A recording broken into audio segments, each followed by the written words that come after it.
Places ఎలా travel చేయడానికి మీకు పాసిబుల్ అయింది? నేను ఏ రాష్ట్రానికి అయితే వెళ్తాను అక్కడ నాకు దొరికే అంత కల్చర్ దొరికేంత వరకు అక్కడే ఉండేవాడిని. సో మీకు తెలియకుండానే ఈ కాశ్మీర్ టు కన్యాకుమారి మొత్తం ట్రావెలింగ్ మొత్తం 7 years అయింది, పట్టిందా? 28 స్టేట్స్, 4 కేంద్రపాలిత ప్రాంతాలు, 36 ఫైన్ ఆర్ట్స్ కాలేజీలు, 10 శక్తిపీఠాలు, 8 జ్యోతిర్లింగాలు, 40 హెరిటేజ్ ప్లేసెస్.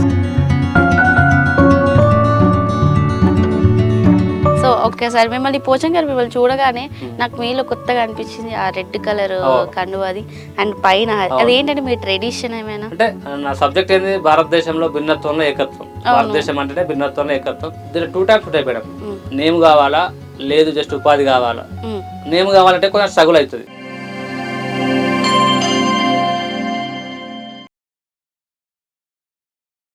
హాయ్ పోచం గారు. నమస్కారం మేడం. నమస్తే.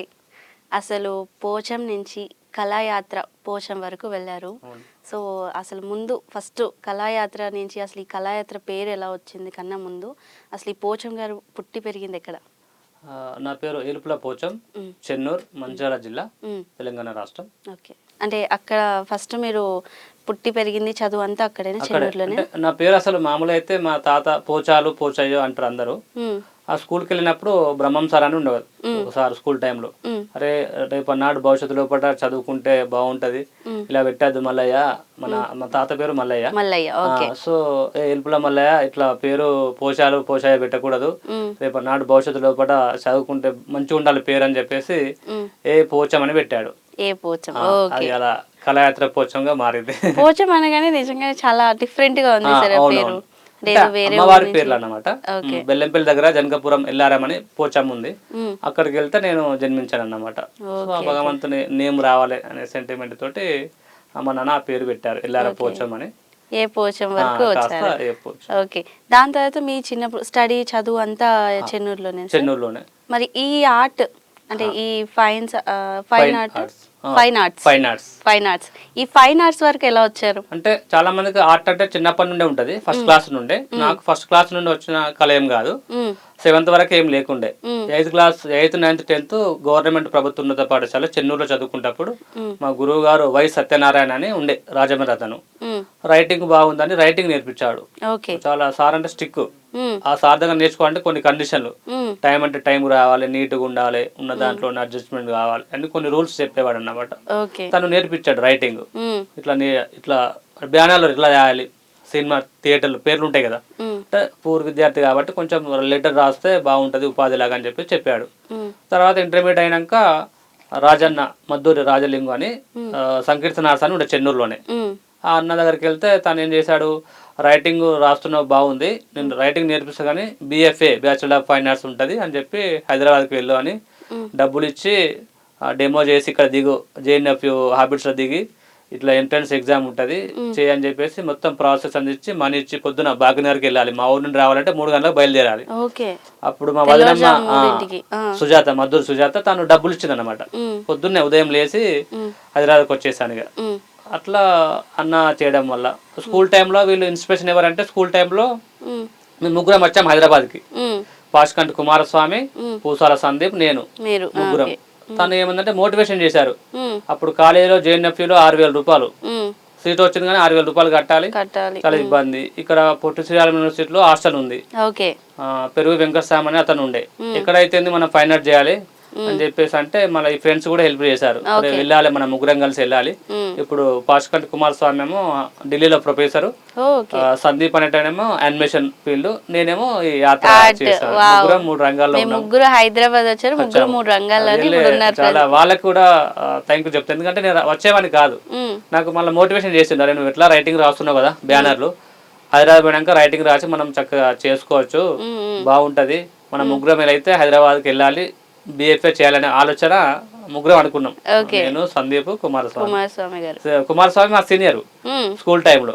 ఇప్పుడు BFA వచ్చినాక సేమ్ బ్యాచ్ అయిపోయాడు, సేమ్ ఫ్రెండ్ కూడా అయిపోయాడు. సో వీళ్ళ ముగ్గురుతో మీది అంటే మోటివేషనల్ ఇచ్చిన మాత్రం వాళ్ళు సపోర్ట్ తో మీరు ముగ్గురు ఇక్కడ వరకు ఉన్నారు. ఓకే, వాళ్ళిద్దరు 2 రంగాల్లో ఎంచేసుకొని వాళ్ళు వెళ్ళిపోయి మీరు ఫైనల్ గా హైదరాబాద్ లోని ఈ ఆర్ట్ గ్యాలరీలోకి వచ్చేసారు. ఈ ఆర్ట్ గ్యాలరీలోకి వచ్చి ఎన్ని ఇయర్స్ అవుతుంది సార్? అంటే 2007 to 11లో బిఎఫ్ఏ అయిపోయింది. తర్వాత ఎంఎఫ్ఏ 2012 to 14లో ఛత్తీస్గఢ్లో చేశాను. ఖైరాగఢ్ యూనివర్సిటీ ఛత్తీస్గఢ్, ఇందిరాకళా సంగీత్ విశ్వవిద్యాలయం ఖైరాగఢ్. అది అయిపోయాక ఒక 2.5 years జూబ్లీహిల్స్ పబ్లిక్ స్కూల్లో ఆర్ట్ టీచర్ పనిచేశాను. పెద్ద స్కూల్, 3000 మంది స్టూడెంట్, 120 మంది స్టాఫ్ ఉంటే 6 మంది ఆర్టిస్టులు ఉండేవాళ్ళం. వాళ్ళ మ్యాథ్స్ అది అనుకుంటే డ్రాయింగ్ సబ్జెక్ట్ చెప్పాలి. అట్లా బాగానే నాకు అక్కడ గౌరవం కూడా దక్కింది. సో ఒక తెలియకుంటే ఏమైందంటే భారతదేశం మొత్తం తిరగాలి, డ్రాయింగ్ చేయాలి అనే ఆలోచన వచ్చింది. ఓకే, స్కూల్లో ఉన్నప్పుడు వచ్చింది. ఎందుకు వచ్చింది అంటారు? అంటే ఒకటేమో అవమానం, ఊళ్ళకి వెళ్ళినప్పుడు చాలా మంది తెలియక పాపం ఫైనాన్స్ అంటే ఫైనాన్స్ అనుకోవడము, సాలరీ ఎంత, చాలా మంది ఫైనాన్స్ అనుకుంటారు, తెలియదు ఆర్ట్ ఇలా ఉంటుంది అని, ఆ చదువు ఉంటుందని కూడా చాలా మందికి తెలియదు. ఫైనాన్స్ చేసే స్టూడెంట్స్ వేయాలి, ఓన్లీ కాలేజ్ వరకు రూమ్ వర్క్ వేయడం అంతే, సబ్మిషన్ చేయడం. అట్లా కాకుండా ఆ ఊరికి వెళ్ళి ఒక బొమ్మ వేస్తే అప్పుడు ఏమైతుంది అంటే, ఓ ఇది ఒక కాలేజ్ ఉందా అనేది తెలుస్తుంది. అప్పుడు వేరే వ్యక్తి పోయినా కూడా అరే ఒక కాలేజ్ ఉంటుందా అంటే ఐడియా ఉంటుంది. వాళ్ళు చేయడం లేదు, ఫైన్ ఆర్ట్స్ అంటే ఫైనాన్స్ అనుకోవడము. సో తెలియజేయాలి అనే ఆలోచన. నేను స్కూల్లో ఉన్నప్పుడే జాబ్ చేస్తుంటే నేను ఎప్పుడూ వేస్తుండే. అక్కడ నేను బాచ్పల్లి హాస్టల్లో ఉన్నాను. అది అమ్మ తర్వాత అమ్మ లాంటిది, ఎప్పుడు పోయినా వెల్కమ్ చెప్తారు. ఆల్వేస్ వెల్కమ్ అంటారు. శ్రీరాములు యూనివర్సిటీ బాచ్పల్లి అంటే ఇప్పటికి ఒక కనకడుగు లాగా చూసుకుంటారు. ఎప్పుడు పోయినా వెల్కమ్. అక్కడ భోజనం చేస్తాను.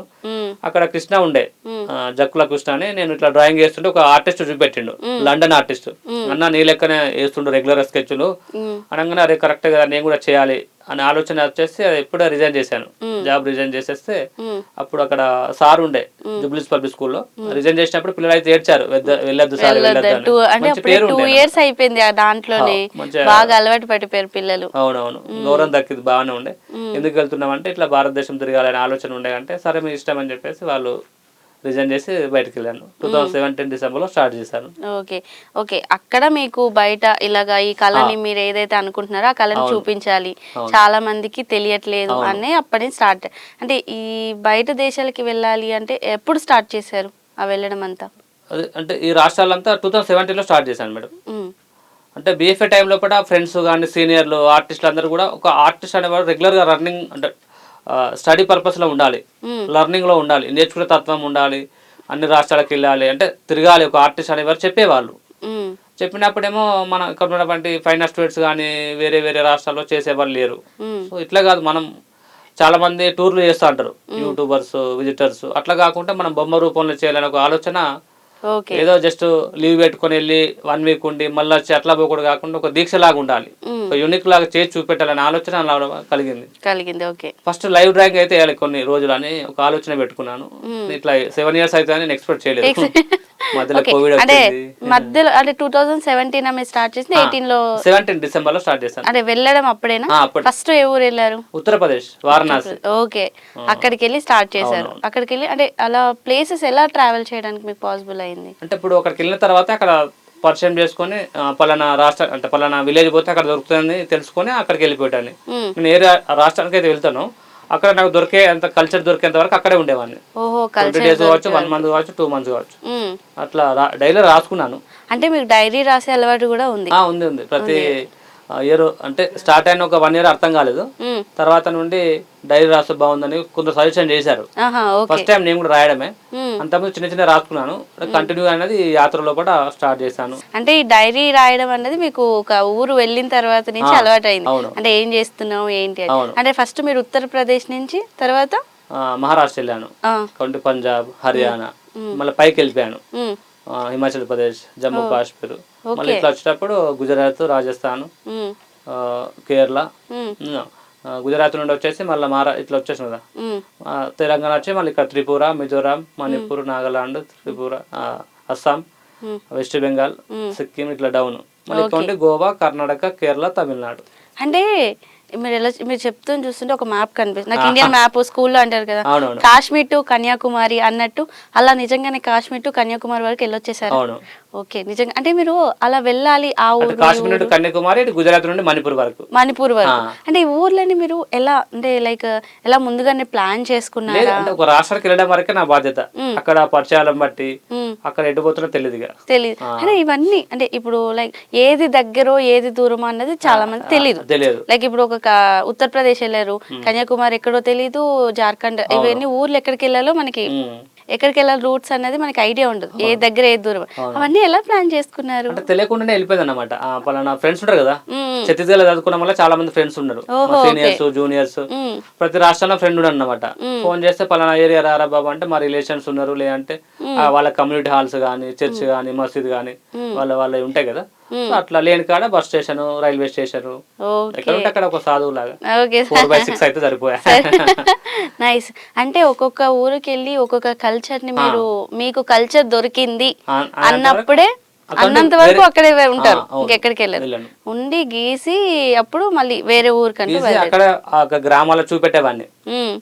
వాళ్ళ ఫీడ్బ్యాక్ ఎలా ఇస్తుండేవారు? కొందరు అంత తెలిసేది కాదన్నమాట, ఏదో పని పాట లేక తిరుగుతున్నాడు స్టూడెంట్స్, పాపం వాళ్ళకి అవగాహన లేక, తప్పు వాళ్ళది కాదు, ఇట్లా చేసి కూడా వాళ్ళు చూసి ఉండరు కదా, వాళ్ళకి ఫస్ట్ టైం కూడా అయ్యి ఉండొచ్చు అలాంటి అనుభవం. కొందరు ఎడ్యుకేషన్ ఉన్న వాళ్ళేమో చెప్తే అర్థం చేసుకునేవాళ్ళు, కొందరికేమో అర్థం కాక అనవసరంగా పీజీ అయిపోయి ఇంత టెక్నాలజీ వచ్చింది కదా, అవసరమా, పెళ్లి లేదు ఏం లేదు, తిరుగుతూ ఉన్నాడు, రూపాయి సంపాదన లేదని చాలా మంది అనేటోళ్ళు అంటారు. రెండు ఉంటాయి, మంచి చెడు రెండు ఉన్నాయి. ఇంకా నాకు చాలా ఎక్కువ అంటే అందరికి ప్రతి ఒక్క రంగం లోపల అవి ఉంటాయి, కాకపోతే నాకు ఇంకా ఒక 2-3% ఎక్కువ జరిగింది అంతే తప్ప ఏం లేదు. కాకపోతే నేను చేసి చూపెట్టాలనే ఒక గట్టి నమ్మకం అయితే నా లోపల కలిగింది. మా ఇన్స్పిరేషన్ అబ్దుల్ కలాం, జ్యోతిరావు పూలే, ఎప్పుడు వాళ్ళ మా ఎంఎస్ పార్ట్ ఉంటారు అన్నమాట. అబ్దుల్ కలాం మీరు పెద్ద పెద్ద వాళ్ళకి అవమానాలు, పాప ఇతను కూడా చాలా పేదరికం నుండి వచ్చినాడు, ఫుడ్ అట్లా ఫ్యామిలీ లోపల మాడిపోయిన తిని కూడా, అమ్మతో రిలేషన్ కానీ తను కూడా అలా అంటే హిస్టరీ చదివాను, వీళ్ళ ఇంటికి కూడా వెళ్ళాను. సో పెద్ద పెద్ద వాళ్ళకే జరుగుతుంది కదా, మనం ఎంత అని చాలా ఎవరైనా మీరు అంటే అంటారు నా ఇన్స్పిరేషన్ వీళ్ళు అని అంటారు, కానీ ఇలాగా మీతోనే పెట్టుకొని ఎవరు అడిగినా అడిగిపోయి నా ఇన్స్పిరేషన్ వీళ్ళే అంటే ఇలా తట్టి చెప్పుకుంటే మీకే తెలిసిపోతుంది వీళ్ళు నాతో ఉన్నారు అనేసి. సో మీకు తెలియకుండానే ఈ కాశ్మీర్ టు కన్యాకుమారి మొత్తం ట్రావెలింగ్ మొత్తం 7 years అయింది, పట్టిందా? అవును, 6.5 years. 6.5 years. 28 states, 4 కేంద్రపాలిత ప్రాంతాలు, 36 ఫైన్ ఆర్ట్స్ కాలేజీలు, 10 శక్తిపీఠాలు, 8 జ్యోతిర్లింగాలు, 40 హెరిటేజ్ ప్లేసెస్. ఓ సూపర్ సూపర్ సూపర్.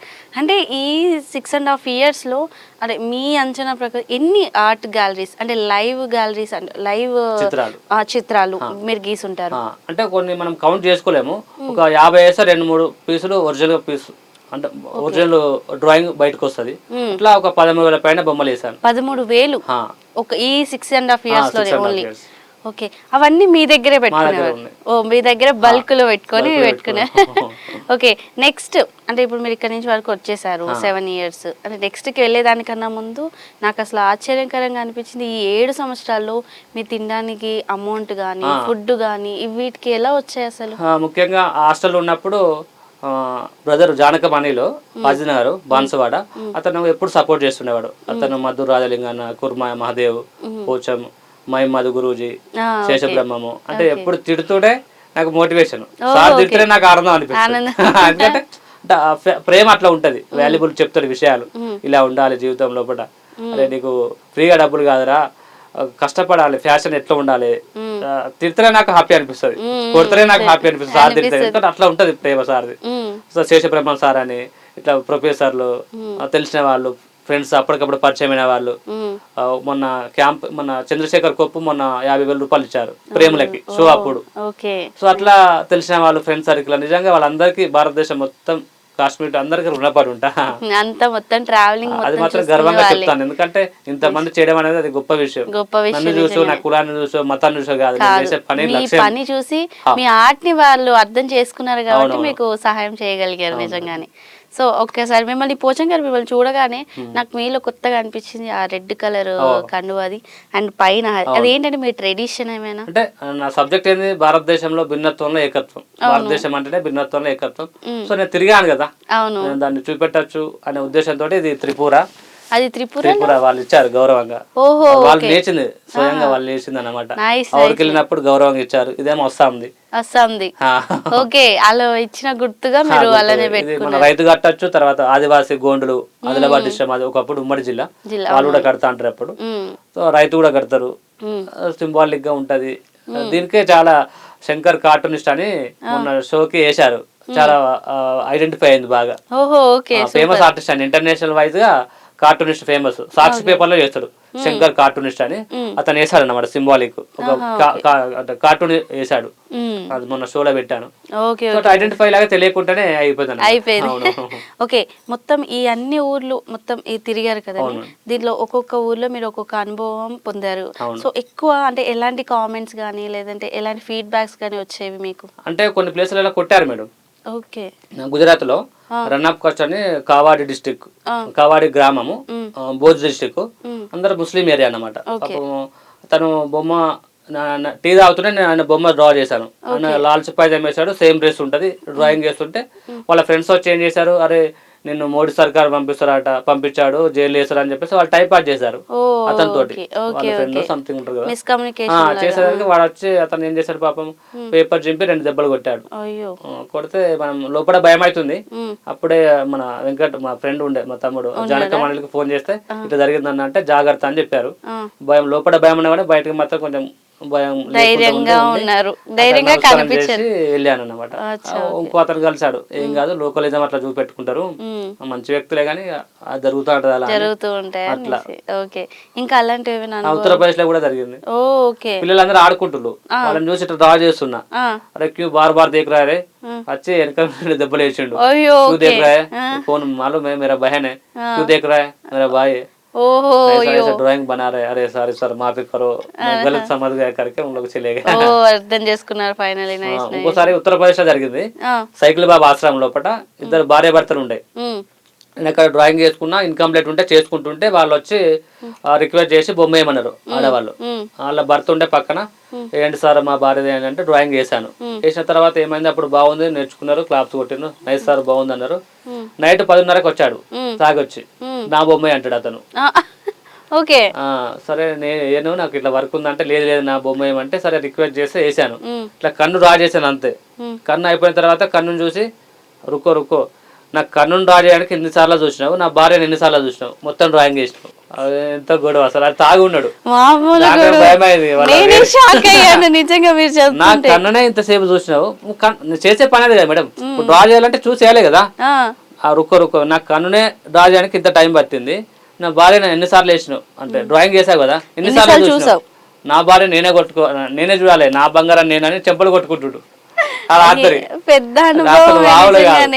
అక్కడ ఉన్న వాళ్ళందరూ ఉండరు. అప్పుడు నేను చేసేటప్పుడు ఉండే వేరే వాళ్ళు ఆశ్రమం లోపల హాల్లో పడుకుంటారు. 50 రూపాయలు మన బ్యాగ్ పెట్టుకోవడానికి రాకిస్తారు, హాల్లో అందరూ పడుకోవచ్చు.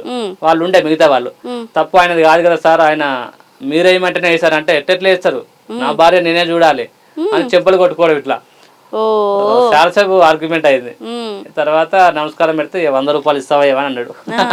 100 రూపాయలు ఇచ్చేసాడు. అంటే అతను మిమ్మల్ని అడిగాడు, మీరు వాళ్ళ భార్య ఫోటో గీసిందే కాక అది కూడా వాళ్ళు రిక్వెస్ట్ చేస్తే నేను వేసి అంటే ఇక్కడ మంచి చేయడం తప్పైంది. అవునవును, మళ్ళీ మీ దగ్గర 100 రూపాయలు తీసుకొని వెళ్ళిపోయాడు. కాన్సెప్ట్ ఏంటంటే 100 రూపాయల కోసం వచ్చాడు, 100 రూపాయల కోసం వచ్చాడు.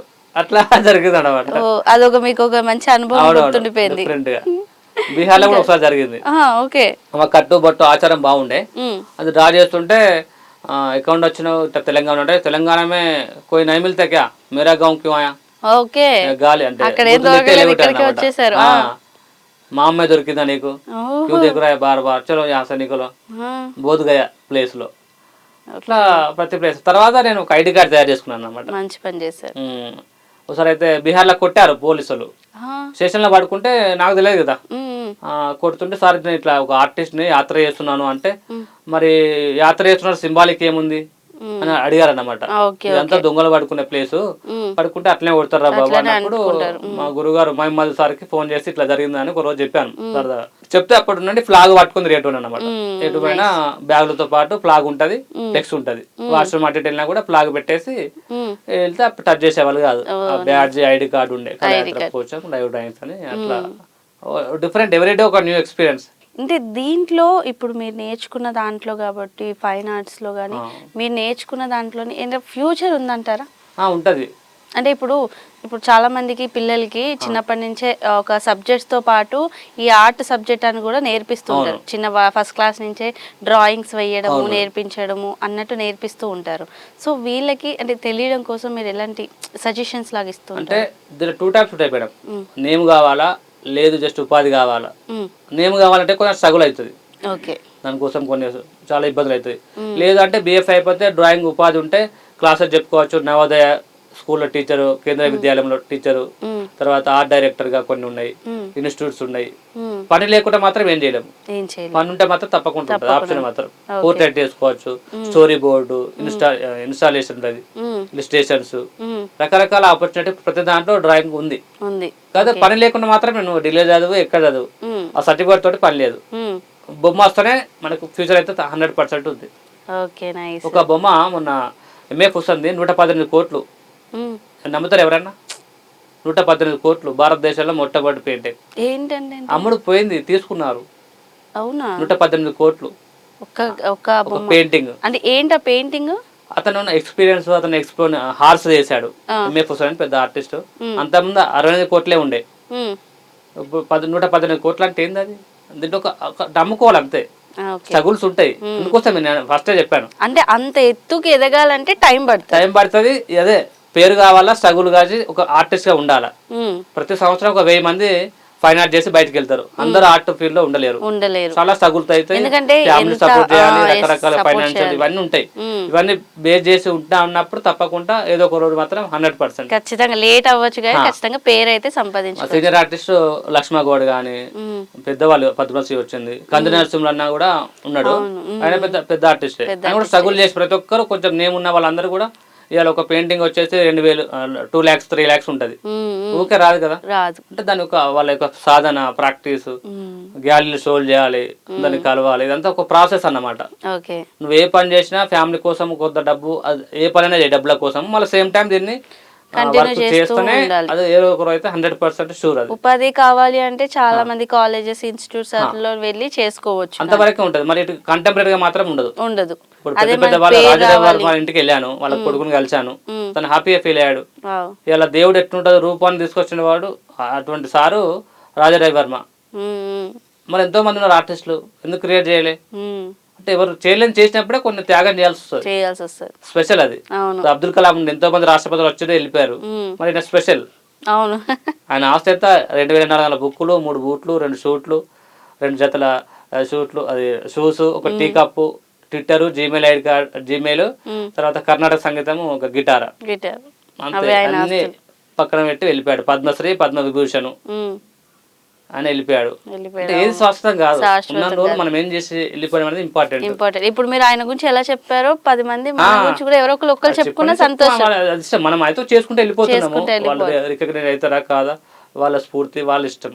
మనం ఏదైతే చేయాలనుకున్నామో చేయాలి. ఇప్పుడు మా గ్రాండ్ ఫాదర్ ఏం లేదు, ముత్తయ్య, మల్లయ్య కూడా ఏం లేదు, మామూలుగా మల్లచ్చయ్య మా ఫాదరు, అయినా ఏం లేదు. అందరిలానే పుడతాం, చచ్చిపోతాం, గంతే. పెళ్లి, సంసారం, పిల్లలు, ఓకే, గంతేనా? సో మనం ఒకటి ఉన్నాం అనుకో, నా తమ్ముని పిల్లలకో, లేదంటే మా ఊరుకో, మా రాష్ట్రానికో ఒకటి ఉంటది కదా. ఇంకా నేను బతుకున్నట్టే. నానా అనుకుంటా, నా కాకుండా మా అనే ఆలోచన నా లోపల ఉంది. మీ లోపల వచ్చింది, కలిగింది, చేస్తున్నారు కూడా. సార్, అయితే మీరు అంటే ఇప్పటి వరకు 7 years వరకు ఇంతవరకు ఇదంతా మొత్తం అన్ని యాత్రలు చేసుకుంటూ వచ్చేసి, అంటే మీ కళాయాత్ర పోచం కళాయాత్రని ఎవరు పెట్టారు, ఎప్పుడు వచ్చింది పేరు? భారతదేశం మొత్తం తిరిగి ఇంట్లో ర్యాలీ అయింది ఊర్లో. ఫస్ట్ అవమానం, అనుమానం, 3వ రోజు ర్యాలీ. ఫస్ట్ ఎరగడ తీసుకుపోవాలని చెప్పి కొందరు పర్సన్స్ అన్నారు ఊర్లో. తెలియదు కదా, ఊరు తిరుగుతాడు, ఎగడ పడితే అక్కడ కూర్చొని బొమ్మలు వేస్తున్నాడు, పిచ్చోడు అయిపోయింది ఏంది అని. మా అమ్మ నాన్న కూలికి వెళ్ళినప్పుడు వాళ్ళతో అనడము కానీ, వేరే వాళ్ళ ఫ్రెండ్స్ ద్వారా అనడము, అట్లా జరిగింది. పూర్తయి కన్యాకుమారి అయిపోయి అప్పుడు ఊరు వెళ్తుంటే అందరు వచ్చారు, చైర్మన్ కానీ, కౌన్సిలర్, ఫ్రెండ్స్, రిలేషన్ అందరు వచ్చి ర్యాలీ చేశారు. అక్కడే ఆ రోజు నా బర్త్డే ఉండే, 12వ తారీఖు జూన్. ఆ రోజే అందరూ కళాయాత్ర పోచం, ఈ రోజు నుండి కళాయాత్ర పోచమే గౌరవంగా. అంటే మీ పుట్టినరోజు అప్పుడే మీకు కళాయాత్ర ఈ రోజు నుండి ఎంపుల పోచం కాదు, తిరిగాడు సో కళాయాత్ర పోచం. అందరు కూడా ఆర్టిస్టులకు కూడా అందరికి పోచం కళాయాత్ర అనే తెలిసిపోయింది. సూపర్. అంటే ఇంకా అప్పటి నుంచి అంటే మీరు ఎక్కువగా ఇప్పుడు మనం చూసుకుంటే మీరు ఎక్కువ సంతోషపడ్డది ఎప్పుడండి? ఎప్పుడంటే రాజస్థాన్ లోపల చాలా మంది ఎమ్మెల్యేలు, ఎంపీలు, చాలా మంది పుష్కర్ మేళా అని జరుగుతుంది. చాలా గ్రౌండ్ లో ఓపెన్, చాలా పబ్లిక్ వస్తారు, పెద్ద పెద్ద ఈవెంట్ జరుగుతూ ఉంటది, డాన్స్ ప్రోగ్రామ్స్ అవి. అయితే అక్కడికి పోవాలి. కలిబిలియా డాన్స్ అని ఒక పద్మశ్రీ వచ్చింది మన రీసెంట్ గా మేడం కి, దాని బొంబేయాలి. పోదామంటే నాకు పర్మిషన్ లేదు, ఏం లేదు కదా. అక్కడ ఒక గన్మెన్ ఉంటాయి కదా, గన్మెన్ డ్రాయింగ్ వేసి వాళ్ళ గన్ వేసి వాళ్ళ చూపెట్టి ఆర్టిస్ట్ అని చెప్పేసి అట్లా అట్లా ఇద్దరు ముగ్గురు పరిచయం చేసుకొని స్టేజ్ ముంగడ పోయి కూర్చున్నాను. తను డాన్స్ చేస్తుంది, కలిబెలియా డాన్స్ చేసేలోపు నా ఎన్ని స్కెచ్లు అయిపోయినాయి, ఆ మూమెంట్స్ అవన్నీ ఉంటాయి కదా, ఆ స్కెచ్లు అయిపోయినాయి. ఆ డాన్స్ అయిపోగానే కింద నుండే చూపెట్టాను బొమ్మలు. చూపెట్టగానే ఉప్పరు పిలిచింది, పైకి రమ్మంది. ఎక్కడ నుండి వచ్చినామంటే తెలంగాణ అనగానే ఒక్కసారి తెలంగాణ సాగే బడా కళాకారుకు జోర్దార్ దాలి అన్నప్పుడు అందరూ ఎమ్మెల్యేలు ఎంపీలు అందరూ నిలబడి కొట్టారు. నాకు అర్థం అంటే కళ అనేది ఎవరి సొత్తు కాదు, అంటే ఫలానా కమ్యూనిటీ ఫలానా మతం వాళ్ళు చేయాలి, డబ్బున్న వాళ్ళే అనేది కాకుండా ఎవరో తెలియకుండా నేను ఒక బొమ్మ వేసి నా ప్రయత్నం చేసి చూపెట్టడంతో ఎంత హ్యాపీగా ఫీల్ అయ్యారు. అంతమంది ముంగట అందరూ లేచి కొట్టారంటే నేను ఫుల్ హ్యాపీగా ఫీల్ అయ్యాను, గౌరవంగా. ఇంకోటి టెంపుల్లో సోమనాథ్ టెంపుల్, ఉజ్జయిన్ మహంకాళేశ్వరు, అక్కడ లైవ్ లో కూర్చొని బొమ్మ వేసాను. అది ఎంత అదృష్టంగా ఫీల్ అవుతాను నేను. అంటే ఆ బొమ్మ ద్వారా నాకు అదృష్టం కలిగింది. ఆ బొమ్మ ఆర్ట్ మీలో ఉంది కాబట్టి అంతసేపు ఉండి మీరు పర్మిషన్ తీసుకుంటాను. ఇట్లా నేను ఎలాంటి ఫోటో తీసుకోను, చిత్రకారుణ్ణి ఇట్లా యాత్ర చేస్తున్నాను, ఒక 20 నిమిషాలు నాకు టైం ఇవ్వండి, చిన్న బుక్ తీసుకపోయి అక్కడ చూసుకుంటే ఎవరికి డిస్టర్బ్ లేకుండా ఇట్లా వాటిని జ్యోతిర్లింగాల లోపల చేశాను. అట్లా నేను గౌరవంగా ఫీల్ అవుతా. ఎక్కడ చెన్నూరు, ఎక్కడ భారతదేశం మొత్తం, ఎక్కడ చెన్నూరు, ఎక్కడ హైదరాబాద్ నుంచి ఎక్కడ భారతదేశం మొత్తం తిరిగారు. పోచం గారు అంటే సంతోషపడ్డ విషయం ఉంది కాబట్టి దట్టు బాధపడే విషయం కూడా మనకు ఉంటుంది కదా, అలా ఎప్పుడు బాధపడ్డా? మా అమ్మకి 2 కాళ్ళు ఒకసారి దెబ్బ తాకింది అనమాట. ఎప్పుడు నాటు పెట్టి వెళ్తాను అనమాట, ట్రాక్టర్ కనేకి దునికి ఎప్పుడు నొప్పి అయింది. కొన్ని రోజుల తర్వాత నేను యాత్రలో ఉన్నప్పుడు జరిగితే ఆ 2 కాళ్ళకు పట్టేశారు, ఆ రెడ్ పట్టు ఉంటది కదా, తను నడవడానికి కూడా చాలా ఇబ్బంది అయింది. నేను వేరే కాళ్ళు ఉన్నప్పుడు ఫోన్ చేశారు కానీ నాకు చెప్పలేదు, ఇంటికి వచ్చిన తర్వాత చెప్పారు. చూసా మా తమ్ముడు చాలా చిన్నవాడు కానీ సాగరు, ఆయనకి వందనాలు. ఎందుకంటే 7 సంవత్సరాల పాటు బాధ్యతలు ఇప్పటికి కూడా వాడే తీసుకుంటాడు. అమ్మ నాన్నకి డబ్బులు కానీ హెల్త్ బాగాలేకున్నా అన్ని తనే చూసుకుంటాడు. చిన్నవాడు కానీ నాకంటే అన్ని వాడేది అన్నాని అనుకుంటా. అన్నిటికీ ధైర్యం లేకుంటే వాళ్ళు సపోర్ట్ చేయకుండా కష్టం కదా మేడం. చాలా అప్పుడు బాధపడ్డాను, అది ఏం చేయలేకపోయాను, దూరం ఉన్నా కనీసం చేయకపోయినా సేవన చేస్తుండే కదా దగ్గర ఉంటే అనే ఒక ఆలోచన కలిగింది. అది డైరీ రాసుకుంటాను, సారీ అమ్మా దయచేసి ఏమనుకోకు. అంటే చిన్నప్పుడు మీరు డైరీ అంటే నాకు ఏం గుర్తొచ్చిందంటే స్కూల్లోని కాలేజ్లో ఉన్నప్పుడు అనేవాళ్ళు కదా, మీరు ప్రతిరోజు ఏం జరిగిందో డైరీలో రాయండి అని గవర్నమెంట్ స్కూల్లో వాటిలో చెప్తూ ఉంటారు. ప్రైవేట్ లో అయితే వాళ్ళు రాసి ఇచ్చేస్తారు కానీ గవర్నమెంట్ లో బుక్ ఇచ్చేసో లేదంటే ఏ రోజు పాఠం ఎలా రాసారో రాయండి అని. అలా మీరు ఇంత ఇప్పుడు కూడా అంటే లైక్ ఇంత ఏజ్ వచ్చినా కూడా మీరు ఒక యాత్రకి వెళ్తూ అంటే అక్కడ ప్రతిది కూడా మీ డైరీలోని దాన్ని రాశారు అంటే చాలా గ్రేట్ థింగ్. గ్రూప్ ద్వారా చూపెట్టారు నెక్స్ట్ వచ్చే జనరేషన్ కి ఏ రకం స్టూడెంట్ అయినా పర్లేదు, డాన్స్, మ్యూజిక్, స్టడీస్, స్పోర్ట్స్ ఏదైనా కావచ్చు, మీరు అనుకున్నది చేయాలంటే ఒకటి ఏదైతే రాయండి. అది మళ్ళీ చూసుకున్నప్పుడు రియలైజ్ అవుతాం, పలానా మేడం ఇట్లా అందా, మంచి చెడు ఏం చెప్పింది, అది చూసి ఓకే ఆ చెడు మాటలు అన్నందుకన్నా దాన్ని చూపెట్టాలని ఒక ఆలోచన కలుగుతుంది. అది తప్పకుండా 100% రిజల్ట్ వస్తుంది. నాకు లైవ్ లో చూపెట్టాను కదా జరిగింది. ఎవరు ఏమన్నారు, ఎవరు చెడు అన్నారు, చదువుకున్న వాళ్ళు ఏమన్నారు, చదువుకోలేని వాళ్ళు ఏమన్నారు, ఎడ్యుకేషన్ ఉండి కూడా హెచ్ఎం కూడా నాకు మంచో చెడు సజెషన్ ఇచ్చారు, వాళ్ళు కూడా రాశారు అన్నమాట. బ్యాడ్ కామెంట్స్ ఉన్న బ్యాడ్, గుడ్ ఉన్న వీళ్ళు తెలియదు కాబట్టి ఇలా అవగాహన ఇట్లుంది, ఎవరొకరు మనకు మంచోడు దొరుకుతారు అని ఒక ఆలోచనతో అయితే నేను డిసప్పాయింట్ అయితే వీళ్ళను గుర్తు చేసుకుంటాను. అబ్రహం లింకన్ గానీ, నెల్సన్ మండేలా 27 years జైల్లో ఉంటాడు. ఆయనతోటి మనం ఎంత, స్వామి వివేకానంద గాని, బుద్ధుడు కొనకానికి బీహార్ వెళ్ళినప్పుడు అప్పటి నుండి గుండు చేశాను ఎంటికలు లేకుండా. అంటే ఒక ఫోకస్ చేసినప్పుడు ఒక గ్రూప్ పరిచయం అయ్యాడు అక్కడ, ఒక పని చేసేటప్పుడు ఇట్లా ఉండాలి, ఏకాగ్రత ఎట్లా చేయాలని కొన్ని విషయాలు చెప్పడంతో అప్పుడు యాత్ర అంతా గుండుతోటే ఉన్నాను. అంటే ఎక్కడ ఉంటారో తెలియదు కదా, దాన్ని మెయింటైన్ చేయాలి, ఆయిల్ రాయాలి, ఇదంతా ప్రాసెస్ ఉండకుండా రిలీఫ్ ఉంటది. అంటే మీరు ఈ ఆర్ట్ తో పాటు ఇన్ని ప్రదేశాలు తిరిగినప్పుడు కూడా అక్కడ మనుషులు ఎలా ఉంటారు, ఎలా ఫుడ్ ఎలా ఉంటుంది, ఫుడ్ కి ఎక్కడ ఇబ్బంది పడ్డారు? చాలా ఇబ్బంది అయింది. సగం ఉడకబెట్టిన కూరగాయలు. ఎక్కడండి? మిజోరాం, సర్చిప్ అనే డిస్ట్రిక్ట్, మిజోరాం ప్రాంతం ఎక్కడైనా పిగ్ ఎక్కువ దొరుకుతుంది. చలికి తట్టుకునే జంతువు ఎక్కువ కాబట్టి అది ఎక్కువ ఉంటది.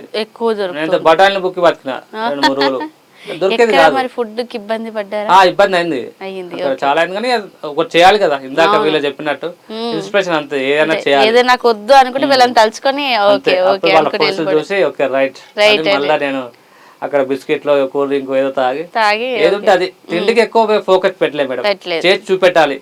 ఒక పేదోడు అనుకుంటే తప్పకుండా అవుతుంది. ఇది భారతదేశంలో మొట్టమొదటి వ్యక్తి అని అక్కడ గుజరాత్లో ఒక ప్రొఫెసర్ అన్నప్పుడు నేను హ్యాపీగా ఫీల్ అయ్యాను. బరోడా లోపల అతి చిన్న వయసులో చేయడం అనేది గొప్ప విషయము. నా వయసు ఇప్పుడు 80 సంవత్సరాలు, నీకు నమస్కరిస్తున్నా, నిన్ను చూసి కాదు నువ్వు చేసే లక్ష్యాన్ని అన్నప్పుడు నేను హ్యాపీగా ఫీల్ అయ్యాను. ఆ పిల్లలకి మోటివేషన్ చెప్పారు, ఇట్లా చేయండి రా బాబు, ఒకటి అనుకున్నప్పుడు కొన్ని చేయాలి, డెడికేషన్ ఉండాలి. చాలా మంది స్టార్ట్ చేస్తారు, మధ్యలో డ్రాప్ అవుతారు. బ్యాక్గ్రౌండ్ అంతా జీరోనే, ఫ్యామిలీ బ్యాక్గ్రౌండ్ అయినా కూడా నువ్వు చేస్తున్నావు చూసినా అది గొప్పతనం అన్నప్పుడు అరే ఒకరైతే దొరికిళ్ళు చాలా సంతోషం అని. అంటే మనకేమో పెద్ద పెద్ద బిరుదులు ఇవ్వకపోయినా మాటలతోని చాలా సంతోషపడతాం, అది మీకు చాలా దక్కాయి అని చెప్పుకోవచ్చు. అంటే ఇప్పుడు ఈ 7 years వరకు ఇక్కడ మొత్తం మీరు అన్నట్టు ప్రపంచ యాత్రికుల్లాగా మొత్తం అన్ని తిరిగి లైవ్ అవన్నీ గీసేసి వచ్చారు కాబట్టి ఫర్దర్ గా ఫ్యూచర్ లో ఏం చేద్దాం అనుకుంటున్నారు? ఇప్పుడు గవర్నమెంట్ ఒక ఉపాధి ఇచ్చింది అనుకో, ఒక యూనివర్సిటీలో ప్రొఫెసర్ గా పిల్లలకి నా ఎక్స్పీరియన్స్ అంతా షేరింగ్ చేస్తాను. ఒక బుక్ రూపంలో తీసుకొచ్చి భారతదేశంలో ఉన్నటువంటి ప్రతి ఒక్క ఫైనాన్స్ కాలే ఉండాలి నా అనుభవాలు, నా షేరింగ్. మీరు చెప్పచ్చు ఎగ్జాంపుల్, స్టూడెంట్స్ ఇట్లా చేసిందంటే ప్రూఫ్ ఏందని అడగచ్చు స్టూడెంట్స్. ప్రూఫ్ ద్వారా బుక్ ఉంది అనుకో, అన్ని వాళ్ళ అనుభవాలు, ఎవరు హెల్ప్ చేశారు, ఎట్లా జరిగింది, నేనేం ఫీల్ అయినా అని ఒక బుక్ రూపంలో తీసుకొస్తే, అదే గవర్నమెంట్ సహకరిస్తే అన్ని భారతదేశం లోపల ఉన్న ప్రతి ఒక్క కాలేజీలో ఉండాలని ఒకటి. నేను ఉపాధి వస్తే, ఈ ఉపాధి లేకుండానే ఇంత చేశాను. తెలిసిన వాళ్ళు, ఫ్రెండ్స్ సర్కిల్, గురువులు అందరు వాళ్ళ సహాయం ఉపయోగించి చేసుకున్నారు. లేనప్పుడే ఇట్లా చేశాను ఉంటే ఇంకొంచెం బెటర్ గా బాగా చేయగలచ్చు, బయట దేశాలకు వెళ్ళచ్చు, లేదంటే ఈ రాష్ట్రంలోనే ఇంకా ఏమైనా కొత్తగా చూపెట్టచ్చు, ఇంకా డీప్ వెళ్ళడానికి ప్రయత్నం చేస్తున్నాను. అదైతే ఉద్దేశం ఉంది. నైస్ అండి. అయితే మీరు ఏదైతే ప్రభుత్వం నుంచి ఉపాధి రావాలి వస్తే నేను ఫర్దర్ గా కూడా వేరే దేశాలకి వెళ్ళి నా కళని కూడా చూపించడానికి సిద్ధంగా ఉన్నాను. ఎట్లా ఉండే ఈ కాలని అక్కడ చూపెట్టడమా, లేక అక్కడ తీసుకొచ్చి ఇక్కడ చూపెట్టడం అనేది దానికి సంప్రదాయాన్ని లైవ్ లో చూపెడతాను. భారతదేశం మొత్తం తిరిగాను కాబట్టి ఈ తెలంగాణ సంస్కృతిని అక్కడ ఇంకా కొత్తగా చూపెట్టే ప్రయత్నం కూడా చేయగలుగుతారు. ఓకే అండి, దానికైతే all the very very best Poshan గారు. మళ్ళీ మీరు ఎలా ఇప్పుడు 7 సంవత్సరాల తర్వాత మీరు ఎలా అయితే వచ్చారో తర్వాత విదేశాలు కూడా అక్కడ కూడా తిరిగి మీ లైవ్ పర్ఫార్మెన్సెస్ చూపించి అక్కడ కూడా మీ కళని ఏంటి, పాజిటివ్స్ ఏంటి, నెగిటివ్స్ ఏంటి కూడా మళ్ళీ మన నెక్స్ట్ ఇంటర్వ్యూలో ఖచ్చితంగా మాట్లాడుకొని డిస్కషన్ చేసుకునే స్థాయికి మీరు రావాలి. అప్పుడు నేను కూడా ఖచ్చితంగా మీతో చేయాలనుకుంటున్నాను. So all the very very best అండి.